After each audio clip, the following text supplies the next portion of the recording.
With the first overall pick, the New York Islanders select Mathew Schaefer. Mathew Schaefer is an elite two-way defender, just unreal. Easily the best prospect in this draft. One of the better defensive prospects we've seen in the recent years, like since Dahlin probably. Just great skater.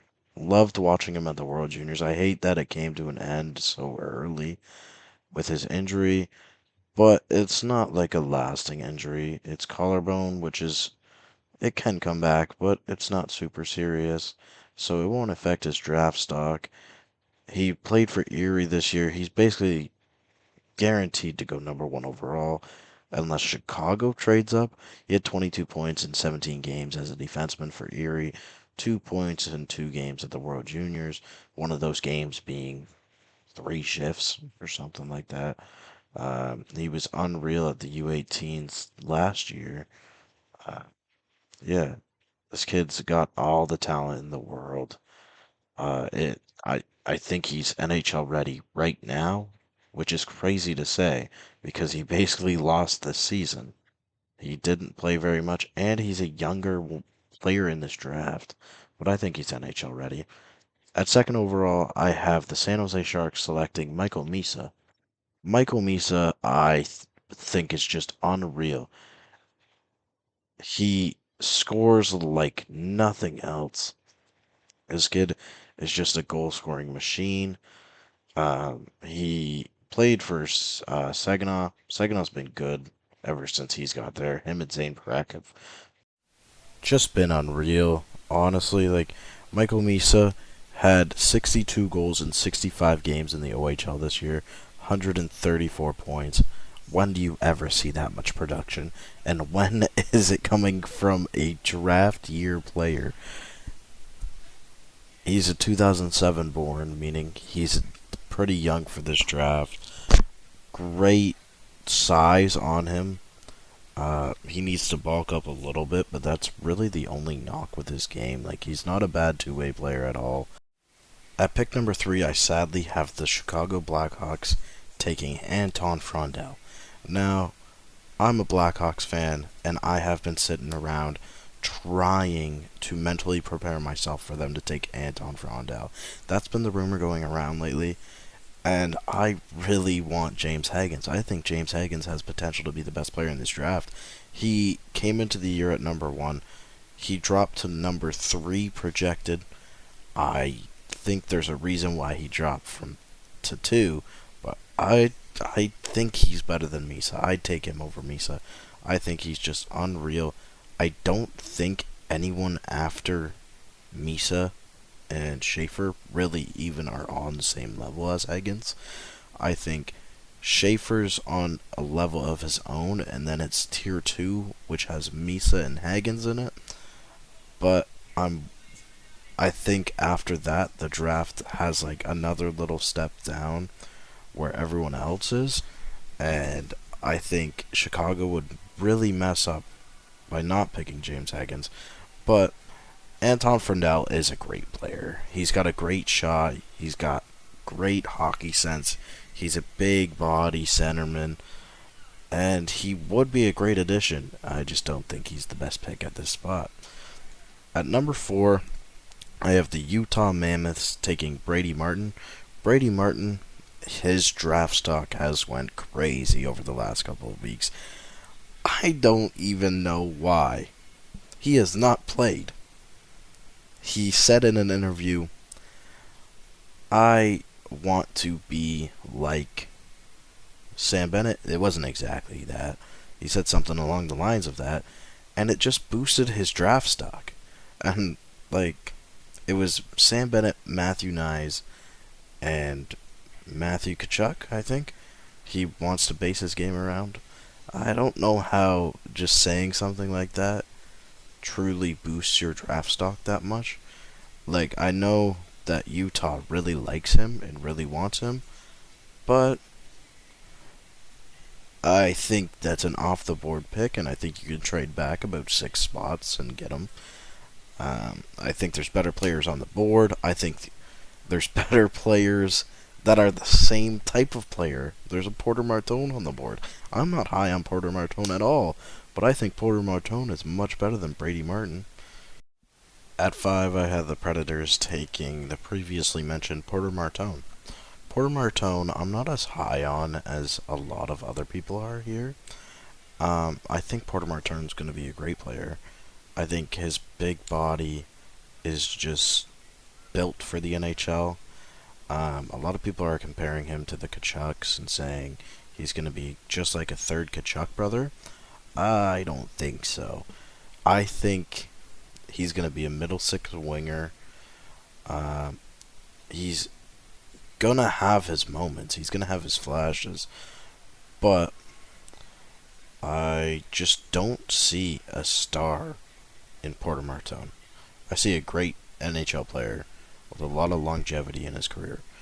But I just don't think that this guy is built to be an NHL superstar. His skating's just not good enough. His skating held him back slightly in the OHL. Like, what is it going to do when he gets to the NHL? He did have 37 goals, 98 points in 57 games, but so did a guy like Quinton Byfield. Like, those are similar numbers to what he put up. And Quinton Byfield missed more time in his draft year. He looked pretty bad at the World Juniors. Like, that's what's really holding me back here, because you can play very good at the OHL level and you can just falter out at a higher competition level. But when you play at the World Juniors, you're playing against that higher competition level. So if you go there and you get minutes and you don't perform, that means you're just not at that top level like it looked like you were when you were in the OHL. I think Porter Martone, I think Nashville would develop him nicely, and it would be one of the better spots for him to go. But I just, I don't see a star coming out of there. At 6th overall, I have the Philadelphia Flyers selecting Jake O'Brien. Jake O'Brien didn't come into the year as this big, oh, he's going top 5, he's going top 10. He was more of like a mid first round pick, maybe a little bit later on. But he has really just lit up the OHL this year. He's played unreal. He's got such this offensive confidence and skill. It's unreal to see out of a draft year prospect. He definitely outperformed every other forward on Brampton who was other than Nick Lardis, but he shined in a stacked team, and I think that's very hard to do as such a young kid. He had 32 goals, 98 points, just an unreal season for him. He's just got this elite vision, and it's just boosted him up the ranks so much. He started the year around 15 to 25, and now he's right around 10. Some have him higher than that, as high as 4. I don't think he's got a chance at going top 4, but Philly really seems to like him, so I think they take him here at 7th overall. I have the Boston Bruins taking James Hagens. James Hagens is personally my favorite player in this draft, and I really think there's potential for him to go third. I just think Chicago's not very high on him. If Chicago does end up dealing that pick, I think he goes third. I think most teams would take him third. He's a super speedy two-way centerman. He's 5'11". He's not small. He's 185. Shoots left. He where he really impressed me and sold me on his game was the World Juniors. He was first line center, and sure, he was playing with Ryan Leonard and I think it was Jacob Perreault. But he did have 5 goals, 9 points. He did at times look like the best player in the World Juniors. Whereas a guy like Porter Martone, he couldn't stay in Canada's roster or lineup, and Canada was not as good as the American team this year. So that says a lot right there. He played at Boston College and had a point per game. Sure, he was playing with great players there too, but At the same time, you can't just knock this kid so many points just based on the players he was playing with.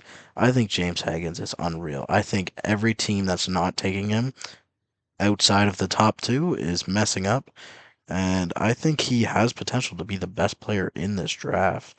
He is my favorite player in this draft, and I'm very sad that Chicago's not going to be taking him at three. At eighth overall, I have the Seattle Kraken selecting Caleb Desmoyes. I believe how you say it. I could see them going Ratty Murga, defenseman, but I feel like that's a stretch. And I feel like they'll just go up there and they'll pick the best player available, which is Caleb Desmoyes.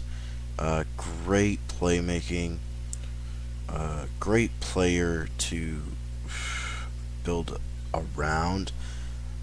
They do have centermen Matty Beniers and Shane Wright, but that's not a bad thing to have that many centers. Um, I do think that they make a trade to try and get another pick to get a defenseman, a top tier defenseman in this draft. But maybe they go elsewhere. Maybe they go for an RFA defenseman such as Noah Dobson. Because I feel after Schaefer, the defense in this draft is not too strong. I feel like the only reason that there is defense ranked in the top 15 is because they're defensemen. I feel like Radim Murka is not that great. I feel like a guy like there is two other defensemen ranked in the top 15, and I just don't see much in them. Henry Brustevich is a great defenseman, but you don't want to take him in the first 25 picks, probably. Maybe they go after a guy like that. Um, but yeah, I think they go with Desnoyers. 84 points, 35 goals in 56 games. He had an unreal playoffs where he just torched the league. He had 30 points in 19 games. He took over and carried his team, Moncton, to the Memorial Cup. I definitely could see him going as high as 3, but I also could see him going here at 8. This is going to be it for the video. I hope you guys enjoyed. If you guys do like this, I will bring out a part 2 where I go over the next 8 picks. The next 8 picks should be more interesting because it'll be not the top guys. In a way, that's more interesting just because it's more random. But yeah, I hope you guys enjoyed. Probably nobody's still here at the end. This is quite a long draft video. I'll see you later.